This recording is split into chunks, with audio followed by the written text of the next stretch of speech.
Olá a todos, bem-vindos à quarta edição da Advocados Summit Lisboa. Vamos dar início à entrevista com o Dr. Pedro Raposo, chairman da PRA, Raposo Sá Miranda e Associados. O tema de hoje que trazemos à discussão é a transparência fiscal e as sociedades multidisciplinares. Olá, como está? Olá, obrigado pelo convite. O gosto é meu.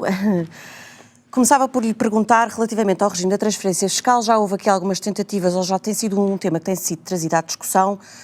Tal como está, o regime da transparência fiscal para os advogados é obsoleto? Faz sentido mudá-lo? Eu não diria para os advogados, eu diria para um conjunto de entidades. Enfim, como sabe, as sociedades de advogados estão organizadas, os advogados estão organizados em vários regimes, as sociedades de advogados em prática individual, e mesmo no regime das sociedades de advogados temos as maiores, as mais pequenas, e não há dúvida nenhuma que o regime foi construído por uma lógica da advocacia que se foi alterando ao longo dos anos e o regime não acompanhou essa alteração.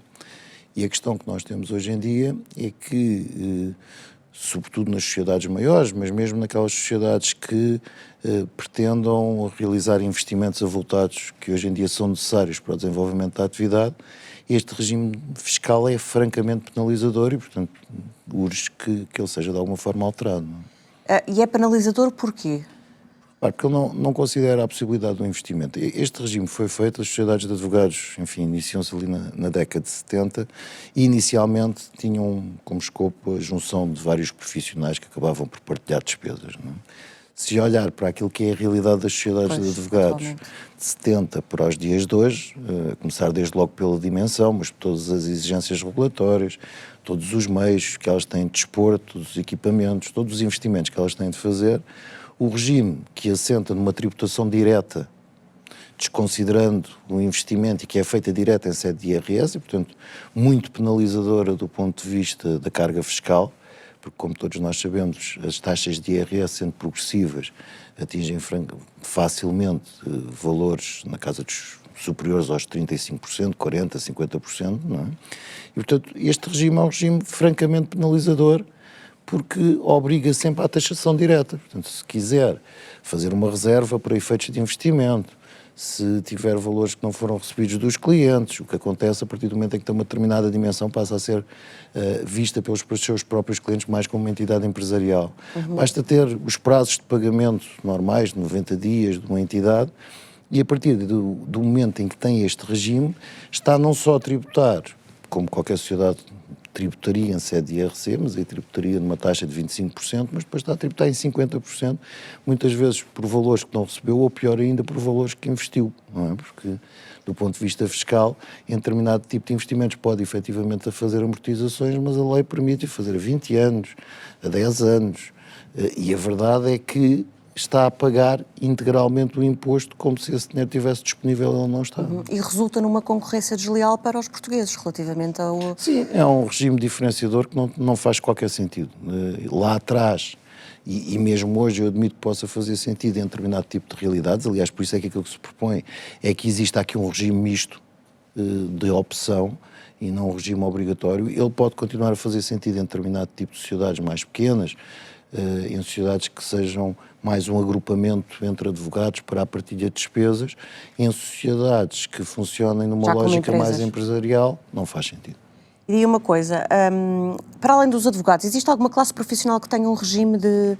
ou para além dos advogados em sociedades de advogados? Não existe, por isso é que é um regime de concorrência desleal. Existem algumas regras existem algumas regras de aplicação de transparência fiscal em sociedades profissionais, mas essas regras aplicam-se em sociedades que têm uma pessoa, que tem uma estrutura que volta e que funciona em torno de uma pessoa. A partir do momento em que a estrutura passa a ser empresarial, a própria lei retira-lhes essa qualidade.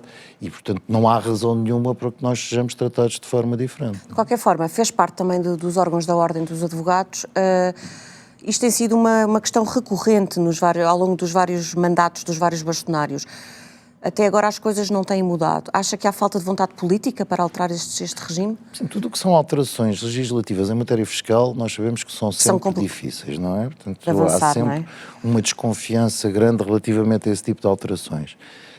Se falarmos de alterações legislativas de ordem fiscal em sede de advocacia, parece que as coisas ainda se tornam piores, não é? E em relação, agora passemos ao outro tema da multidisciplinaridade das sociedades de advogados. Qual é a sua posição relativamente a isto? É uma questão complexa e também polémica. Eu confesso que não tenho sobre essa matéria uma certeza absoluta. Eu sei o que é que eu não quero. Eu acho que é mau, sobretudo para o cliente e para aquilo que é a segurança jurídica. Repare, há um entendimento claro que, por exemplo, relativamente à auditoria, relativamente à consultoria, deve haver uma separação. E porquê é que deve haver uma separação? Deve haver uma separação para a segurança do cliente.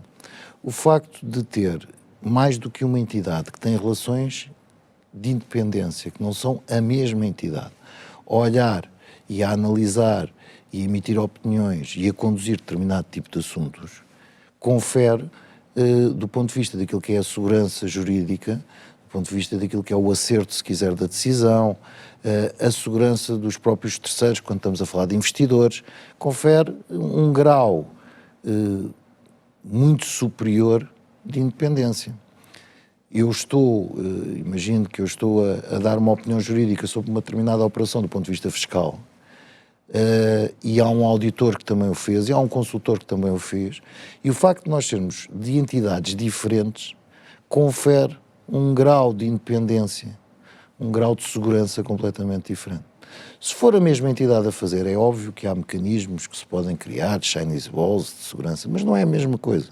E nós temos exemplos, enfim, num passado recente, terríveis, ao nível de empresas que, sobretudo nos Estados Unidos, que entraram em situações complicadas de insolvência, com prejuízos brutais para os investidores, em que havia um conjunto de informações que, se tivessem sido tratados de uma forma independente e por entidades independentes, se calhar teriam permitido antecipar aquele desfecho e teriam permitido que os prejuízos que ocorreram na esfera de consumidores e de investidores não se tivessem verificado.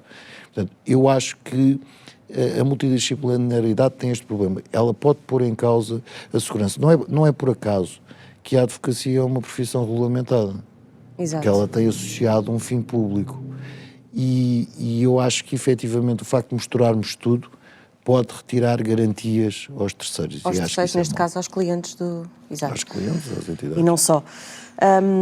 Em relação, falando essa questão da profissão autorregulada, tem sido recorrente também em vários relatórios da OCDE que determinadas ordens profissionais têm que ter regras menos apertadas do acesso à profissão. No caso, uma das ordens referidas é precisamente a dos advogados. Acha que, de facto, há que liberalizar, digamos assim, o caminho, a entrada na ordem dos advogados? Ser mais fácil a própria formação, o final, para se conseguir exercer a advocacia?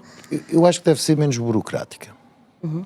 Agora, todos nós sabemos, estamos de acordo que aquilo que é a preparação que é dada nas universidades, que é dada mesmo nas pós-graduações ou nos mestrados, está muito longe daquilo que se exige de um advogado para o exercício da profissão. E, portanto, este sistema do estágio, que acaba por ser uma certificação, uma prática, que confere a pessoas que estudaram e que se licenciaram em Direito um conjunto de conhecimentos que têm a ver com a aplicação do dia-a-dia, não só, mas com muita importância, com muito enfoque nas regras deontológicas, por exemplo, é fundamental. Portanto, nós não podemos ter uma expressão que nós em Portugal usamos muito, sol na eira e chuva de naval, não é? Nós não podemos exigir, porque constitucionalmente assim está plasmado, não podemos exigir que os profissionais da advocacia tenham um conjunto de compromissos, um conjunto de responsabilidades, um determinado tipo de atuação e não os formarmos nesse sentido e não garantirmos que as pessoas que entram para a profissão têm essa experiência. Portanto, eu diria que o estágio em si, na lógica da aprendizagem com quem já exerce, na lógica da apreensão de regras deontológicas, de regras de índole prática, é fundamental. O tema do passar e do chumbar, o tema dos exames, o tema da aferição é mais complexo, até porque a aferição, como ela tem sido feita, muitas vezes acaba por ser, em algumas matérias, uma repetição daquilo que é dado na faculdade. Isso é mau. É mau porque não é diferenciador, porque não acrescenta valor, porque não é isso que vai assegurar então que os tais profissionais são profissionais, no fundo é isto que estamos a falar. Portanto, eu acho que há uma responsabilidade que tem de ser exercida pela ordem e bem. Eu acho que as pessoas que querem ser advogados têm, como quem quer ser juiz, têm de ter uma formação específica e obviamente têm de apreender essa formação, ou seja, não basta que seja um cumprimento de horas de formação sem uma avaliação, portanto têm de o fazer. Acho, e aí penso que todos estamos de acordo, que tem de ter uma índole o mais prático possível, porque é aí que as pessoas vão apreender aquilo que é uma profissão, não é? Acha que o estágio é demasiado longo? Essa também é uma das questões que às vezes os advogados estagiários se queixam. Eu percebo para quem o está a fazer, até chegar efetivamente ao mercado de trabalho. Efetivamente que todo o tempo é tempo em excesso, não é? Mas se nós olharmos para outras profissões, e aqui se olharmos, por exemplo, para a medicina, vemos o tempo que eles levam. E porquê? Porque efetivamente há ali um conjunto de responsabilidades. Nós não matamos pessoas, digamos assim, salvamos-las muitas vezes, não as matamos. Mas não há dúvida nenhuma que a importância e os efeitos que um comportamento menos próprio de um advogado ou que um exercício de uma forma indevida da atividade profissional pode ter na vida de uma pessoa tem muito significado.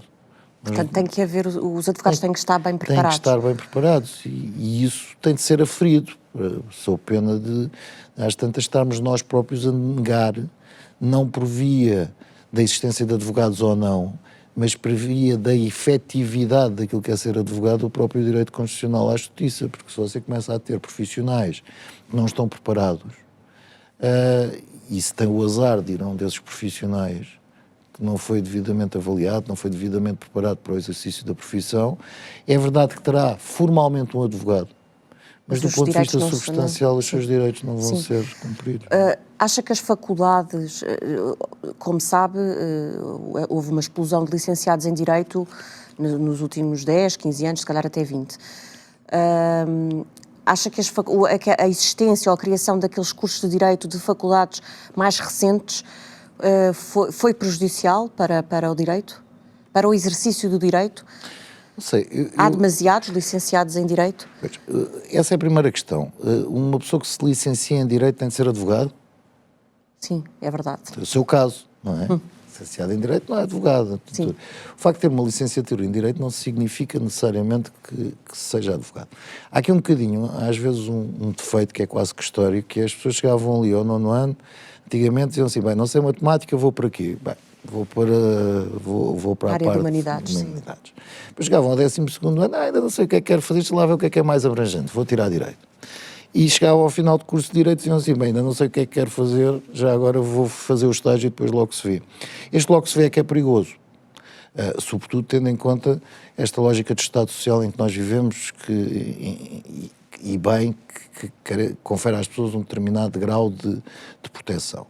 Agora, eu acho que com coragem nós temos de dizer que há pessoas que tiraram Direito e que há pessoas que até fizeram o estágio, mas que nem querem ser advogados, nem têm perfil para ser advogados, não têm vocação para ser advogados, e é preciso dizer com coragem que essas pessoas devem fazer aquilo, até para elas, porque, repare, a advocacia é uma profissão muito exigente, você conhece bem aquilo que é a prática, nós não temos, ao contrário do que acontece em muitas profissões, a capacidade de desligar. O seu cliente confere-lhe um problema e você vai ficar a pensar nele para o resolver e para o tratar. Não deve haver nada pior na vida do que alguém fazer uma coisa que não gosta, não é? E ainda por cima neste grau de exigência. Não é um operador de uma máquina, não é uma pessoa que está a fazer um trabalho que chega ali às 6 horas e desliga. Portanto, até para a proteção, eu quase que diria, da sanidade mental dessas pessoas, é importante que haja outras saídas e é importante que não haja, por um lado, este estigma de dizer, bem, a advocacia acaba por ser residual num determinado percurso, por um lado, porque é mais abrangente, porque dá para fazer mais coisas, e por outro também não haja o prurido de dizer, bem, há pessoas que não devem ser advogados e portanto vão fazer outra coisa, não é? Uhum. Em relação ao Estatuto da Ordem dos Advogados, acha que está atualizado tal como está ou que precisaria de algum tipo, e em que assuntos é que precisaria de algum tipo de revisão? Por exemplo, a publicidade, que é uma questão... O Estatuto, publicidade, sofreu uma alteração significativa nos tempos do bastonário José Miguel Júdice e, portanto, sempre que há uma regra, há sempre a possibilidade dela não ser cumprida, há uns que cumprem mais, há outros que cumprem menos. Eu confesso que a lacuna, quando olho hoje para o Estatuto da Ordem dos Advogados, tem a ver com o facto de ele não tratar efetivamente algumas matérias.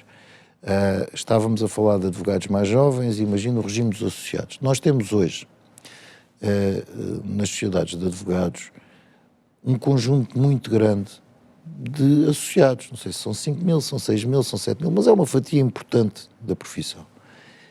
E faz sentido regulamentar aquela relação.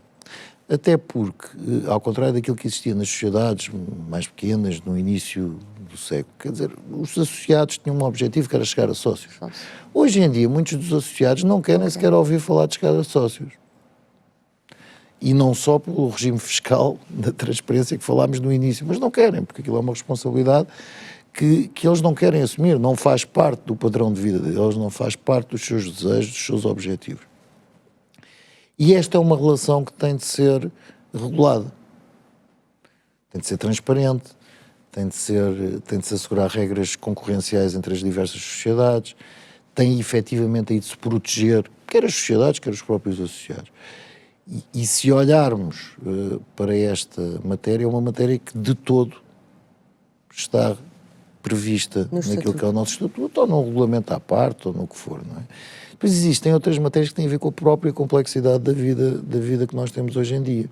Por exemplo, o conflito de interesses, que é um dos temas centrais que se discute muitas vezes na praça pública relativamente ao exercício da advocacia, e que, se entrar esse tema das multidisciplinares, que também falámos há pouco, vai ter ainda mais a cuidado de ser tratado. É tratado em meio parágrafo de um artigo, não é?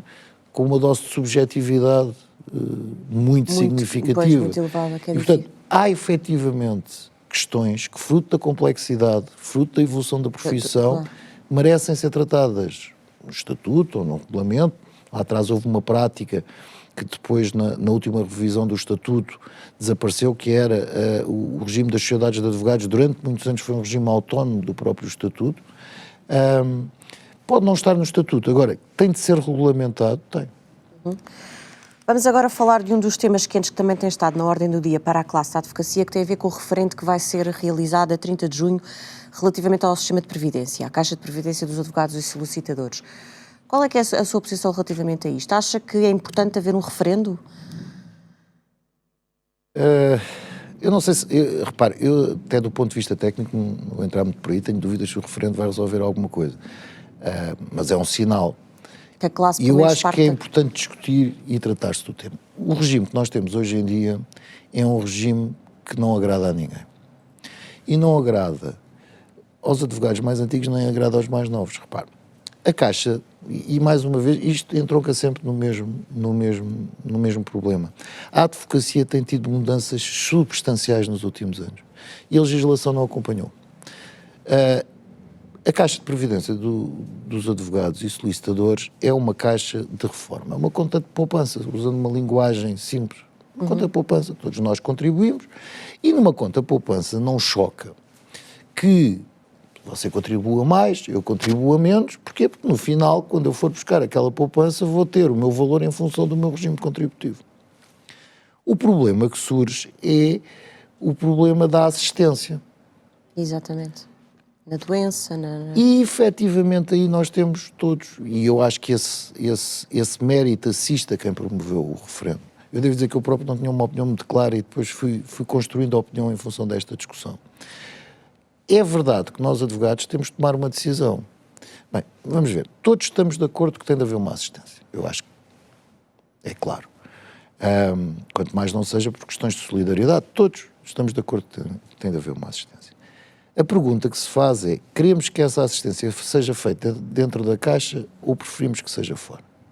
Eu diria, por aquilo que vou conhecendo da Segurança Social, eu preferiria ter a base de contribuintes, advogados e solicitadores e fazê-la dentro da Caixa. Isto é uma opção, é um gosto, se quiser. Não é? Agora, para isso é preciso adicionar à realidade que temos um regime contributivo que que assente nesta lógica solidária da assistência, porque obviamente que aí sim, se nós passamos a ter um regime assistencialista na Caixa, então o problema daquilo que eu contribuo já não é o que me vai afetar a mim na minha reforma, que era o que eu tinha hoje em dia, é uma opção. Eu quero contribuir mais, quero contribuir menos, tenho uma reforma maior ou menor no final do dia.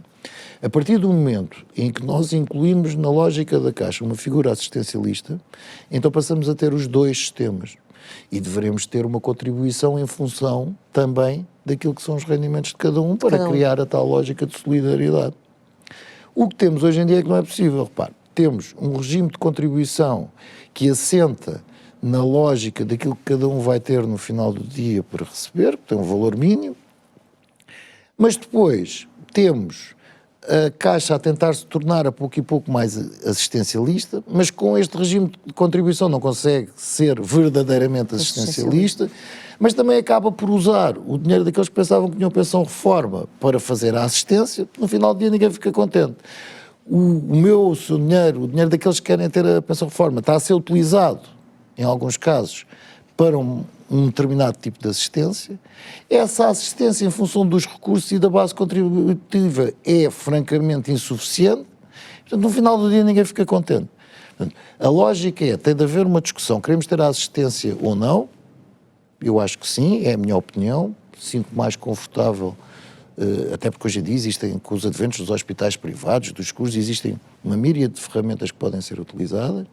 Se queremos ter a assistência, temos de ter uma contribuição. Podemos continuar a ter a mesma fatia de contribuição na lógica do plano de poupança-reforma, que é opcional, mas temos de ter então uma contribuição que assenta naquilo que são as remunerações de cada um, numa lógica progressiva, numa lógica de solidariedade, e então desse bolo, desse valor, retirar aquilo que é o apoio.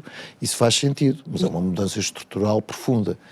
O curioso desta questão é que nós estamos a discutir isto, mas a nossa discussão sobre isto é um sinal. Repare, se pegarmos no tema da transparência fiscal, todos estamos de acordo que deve haver um regime misto há muitos anos. Isso levou a alguma alteração? Não. Na Caixa o problema é o mesmo. É que, sem uma alteração legislativa que depende do poder político, não é quase podemos como fazer os referentes que quisermos. Sim. Eu não sei se é quase. Eu acho que é importante a discussão começar, nem que seja para abrir os olhos do poder político. O sinal que a classe profissional dá também é importante, mas não vai ser definitivo, não é?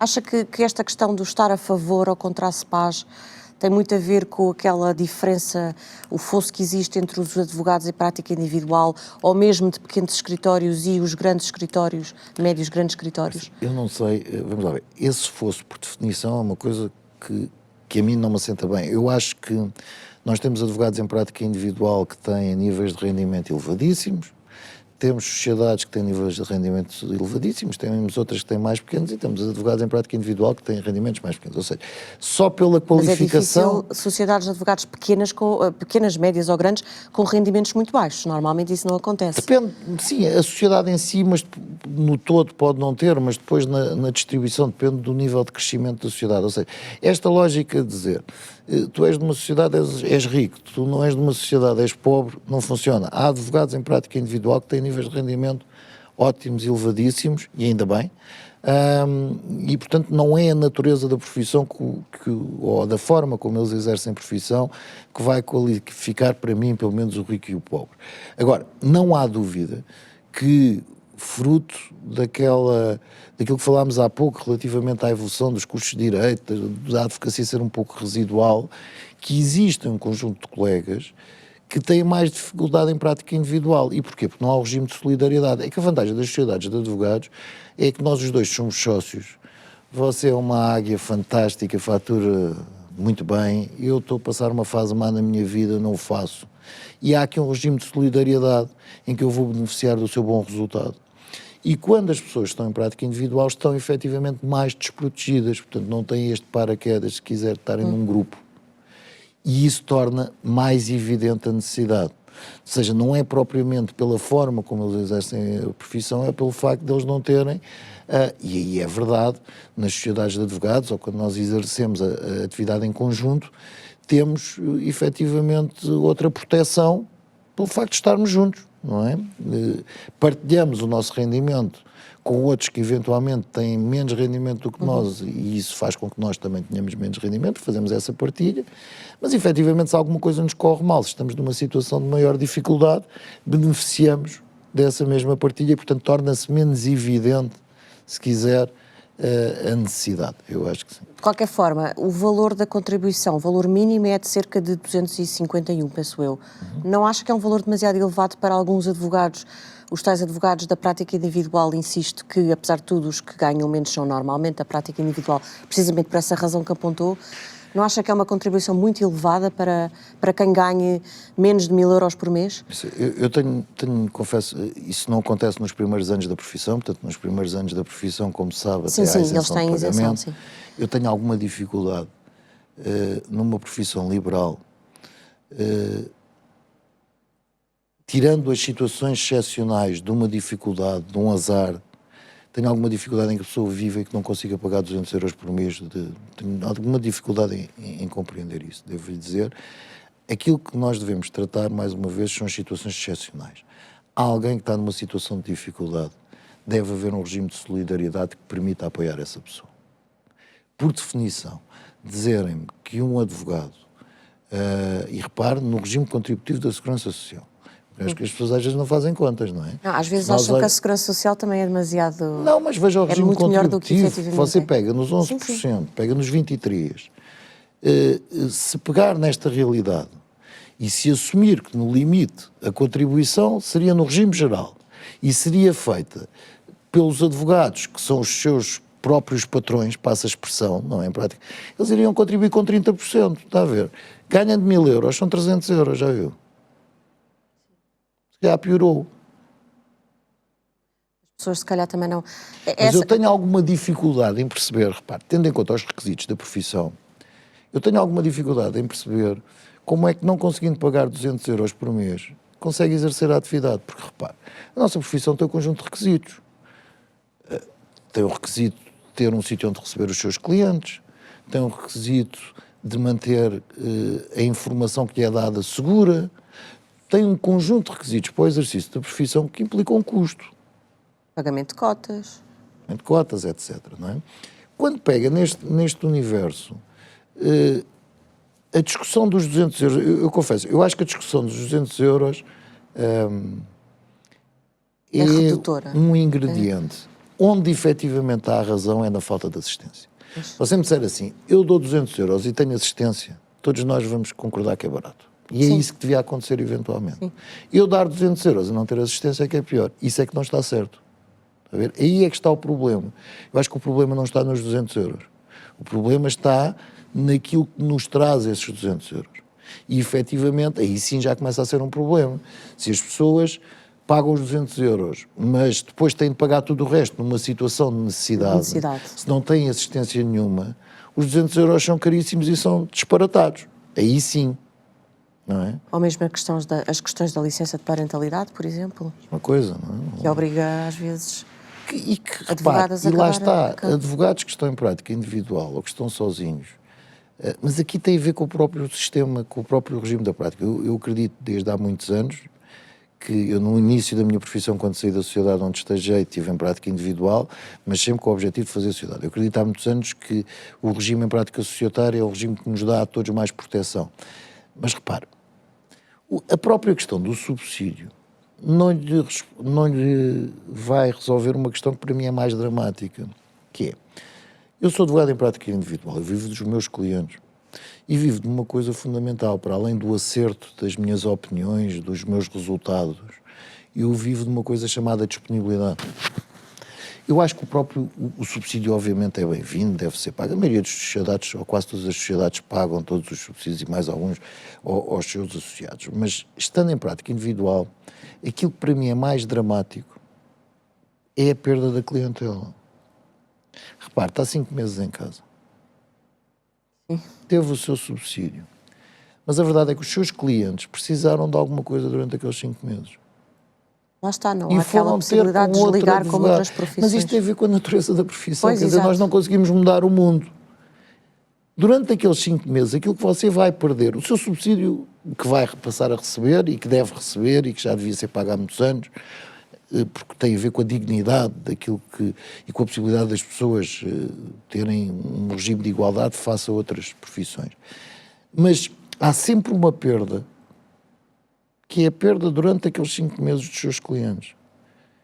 E você não sabe se esses clientes vão lá estar ao final de 5 meses. Pois, provavelmente não. Mas isto tem a ver com as características da profissão. Sim. Não é? Portanto, se calhar há casos em que têm mesmo que decidir se conseguem ser profissionais liberais ou... É que tem a ver com este regime do profissional liberal, que é a essência da profissão. Claro. Nós podemos mudá-lo, eu espero que não seja enquanto eu exercer, porque eu acho que essa é uma das... É um elemento fundamental da profissão, é a profissão liberal. Porquê? Porque nos gera a capacidade de dizer que não. Eu acho que o maior luxo que nós temos na advocacia, hoje em dia, por questões regulamentares, muitas vezes é a obrigação, mas independentemente da obrigação, a faculdade de dizer que não, eu poder dizer que não, é uma coisa que não tem valor, está a ver? É alguma liberdade, não é? Vai votar no referendo de 30 de junho? Claro. E já sabe o que é que vai votar? A favor do referendo? Não, a favor o referendo já está decidido. A favor não é? da opção, desculpe. Quanto à opção, eu acho que nós devemos ficar na caixa agora com esta lógica. Acho que devemos fazer e deve haver um compromisso claro, porque esse mérito, eu acho que há um grande mérito neste tema deste referendo. O mérito de se pôr as pessoas a falar nisto. Eu acho que os órgãos da ordem ficam responsáveis necessariamente por tratar deste tema, independentemente dele ser um tema que traga votos para as próximas eleições ou não traga. Acho que é uma obrigação que todos têm. Eu gostava de continuar a ter uma caixa de previdência dos advogados e solicitadores. Acho que hoje em dia alguma dependência que nós já temos do poder político já é maior do que aquela que eu gostaria que tivéssemos.